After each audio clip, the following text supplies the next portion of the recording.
पहले आप सभी का बहुत शुक्रिया कि इतना सारा प्रेम रूपी अभिनंदन मुझे दिया आप सभी ने। सर्वप्रथम मां सरस्वती को वंदन करता हूं और विश्व भर में सनातन संस्कृति की पहचान स्थापित करने वाले पुरोधा स्वामी विवेकानंद जी को श्रद्धा सुमन अर्पित करता हूं।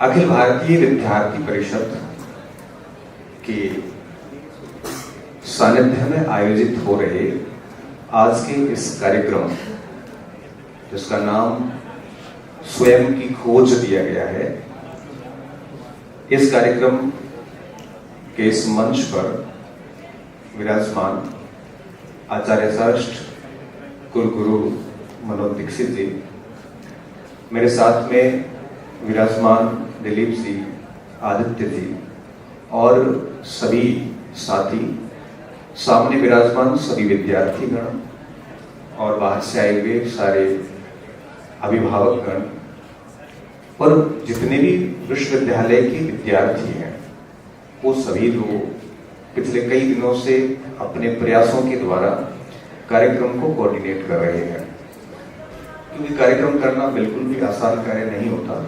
ये बात हम हर दिन समझते हैं इस चीजों को। क्योंकि हम लोग बोलना शुरू करते हैं तो कब 30 मिनट, 40 मिनट, 50 मिनट हो जाते हैं, समझ में नहीं आता। तो चिट्ठी आए उससे पहले मैं मेरी बात समाप्त करने की कोशिश करूंगा पर मैं साथी को कहूंगा चिट्ठी मत देना, मुझे अच्छा नहीं लगेगा क्योंकि फिर मेरा कॉन्फिडेंस डाउन हो जाएगा। फिर भविष्य में कभी किसी मंच पे जाऊंगा तो चिट्ठी का डर हमेशा रहेगा। पिछली बार सर क्या हुआ था कि कार्यक्रम था, सर अपन पवन जी साथ में थे, महाराणा प्रताप जयंती पर प्रोग्राम था, मैं मुख्य वक्ता था। तो मेरे से पूर्व सभी को चिट्ठी मिली तो मुझे भी डर लगा कि चिट्ठी आ जाएगी, और मैंने मेरी बात जैसे शुरू करी तो चिट्ठी सच में आ गई। जैसे चिट्ठी आई तो मैंने चिट्ठी को देखा नहीं और मुझे लगा मुझे बात पूरी करनी चाहिए जल्दी से। चिट्ठी में जनरली यही होता है कि सर अपनी समय सीमा का ख्याल रखें, तो मैंने मेरी बात 14 मिनट में पूरी कर दी। बात पूरी करने के बाद में सारे कार्यकर्ता ने कहा सर आपने बात पूरी क्यों की जल्दी इतनी, आपको थोड़ा और सुनना था। तो मैंने कहा आपने चिट्ठी भेज दी। तो सर हमने चिट्ठी में ये लिखा था थोड़ा समय और लेना इसकी चिट्ठी का बात नहीं है, थोड़ा समय और लेना तो आपको पहले क्लियर करना चाहिए था। खैर जो भी था, तो मैं चाहूंगा इस चिट्ठी नहीं आएगी बात शुरू करूं।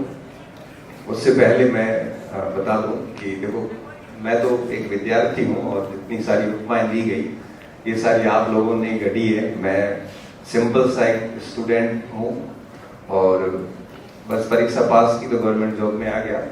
उसके बाद में जो कुछ भी बातें हुई है वो जीवन से जुड़े अनुभव थे जो मैंने हर मंच पे आपके साथ साझा किए हैं, और वो अनुभव आपको टच कर गए क्योंकि आपकी और मेरी यात्रा जनरली सेम रही है। इस वजह से आपको मैं अपना सा लगता हूँ और मेरी बातें अपनी सी बातें लगती हैं।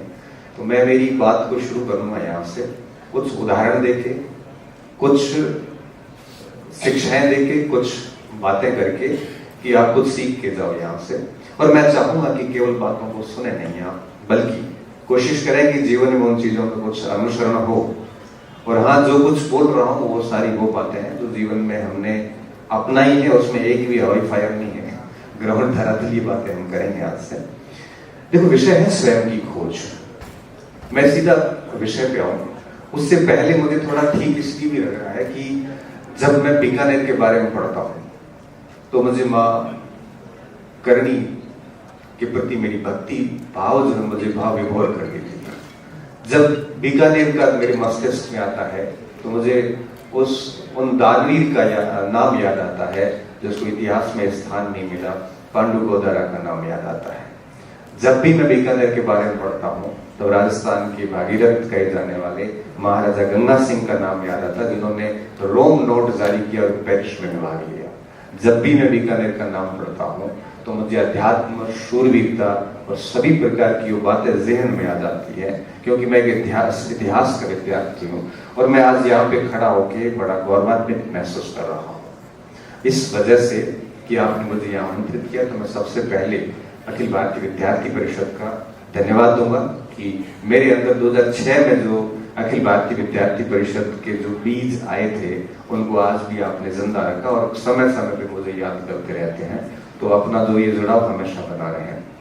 स्वयं की खोज विषय पे जब मैं आता हूं तो मुझे लगता है कि जो पराधीनता की परिभाषाएं हैं, पराधीनता मतलब होता है गुलामी। पराधीनता की परिभाषा एक ये भी होती है कि जब हम किसी दूसरे के विचारों से चल रहे होते हैं, जब हम ऐसे कार्य कर रहे होते हैं जो दूसरों को खुश करने के लिए हो, जब हम उन प्रभावों में होते हैं जो दूसरे विचारों से आते हैं, जब हम दूसरों को देखते हुए कार्य करते हैं, तो मैं मानता हूं कि हम पराधीन हैं। और पराधीन व्यक्ति कभी भी स्वयं का विकास नहीं कर सकता, स्वयं की खोज नहीं कर सकता। तब मैं हर बार कहता हूं कि हमें आत्ममंथन करना चाहिए, हमें हमारे कार्यों पर विचार करना चाहिए, हम जो कर रहे हैं उसके बारे में सोचना चाहिए, हमारे जो विचार है उसके ऊपर हमें चिंतन करना चाहिए। हम क्या कर रहे हैं, क्यों कर रहे हैं, किस लिए कर रहे हैं, क्या हम अपनी खुशी के लिए कर रहे हैं या किसी समाज की खुशी के लिए कर रहे हैं, किसी दूसरे की खुशी के लिए कर रहे हैं। जब हम इस प्रकार का आत्मचिंतन करेंगे तो इसके बहुत सारे भय भी है। भय इसलिए भी है कि व्यक्ति अपनी कमियों से परिचित हो सकता है, व्यक्ति को अपनी कमियों का सामना करना पड़ सकता है, क्योंकि जब व्यक्ति अपनी कमी का सामना करता है तो व्यक्ति डर जाता है। मुझे लगता है कि हमें इस प्रकार के आत्मचिंतन करने चाहिए जिससे कि हम स्वयं की खोज कर सकें।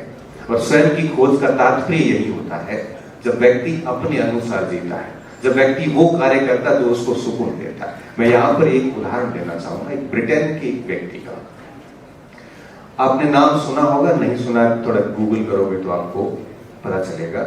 एक व्यक्ति वे जॉन मैकफॉल करते हैं। जॉन मैकफॉल एक युवा थे ब्रिटेन के, और एक बाइक एक्सीडेंट हुआ और बाइक एक्सीडेंट में उनकी एक टांग चली गई और ठीक ठाक अच्छा खासा व्यक्ति विकलांग हो गया। विकलांग होने के बाद में वही समाज और परिवार में जब हम रहते हैं तो एक दिव्यांग व्यक्ति को बहुत कुछ सुनना भी पड़ता है और व्यक्ति एक्सेप्ट नहीं कर पाता कि वो विकलांग हो चुका है। पर हमें सबको मैकफॉल से सीखने की जरूरत है। मैकफॉल ने अपनी इच्छाओं को कमजोर नहीं होने दिया, वो खुद को खोजते रहे। और 2008 के अंदर जब बीजिंग के अंदर पैरा ओलंपिक हुए तो पैरा ओलंपिक के एथलेटिक्स प्रतियोगिता में उन्होंने ओलंपिक में मेडल जीता। ओलंपिक में मेडल विजेता होने के बाद उनको उस चीज से भी मोह भंग हो गया। कहते हैं ना, समय के साथ व्यक्ति खुद को खारिज करता जाता है। जैसे जैसे समय आगे बढ़ता व्यक्ति अपना नया वर्जन पसंद करता है, पुराने वर्जन को खारिज कर देता है। आप इतिहास में जब जाते हो तो वही गांधी जी 1920 में हिंसा के गजब विरोधी हुआ करते थे। 1942 के आंदोलन में गांधी जी कहते हैं कि हिंसा का जवाब हिंसा होता है। तब पूछा जाता है कि गांधी जी अहिंसा के पुजारी हिंसा का समर्थन कैसे करने लग गए। तब हम वापस ये कहते हैं कि व्यक्ति समय के साथ स्वयं को खारिज करता है, और व्यक्ति समय के साथ स्वयं को तभी खारिज कर पाता है जब वो स्वयं की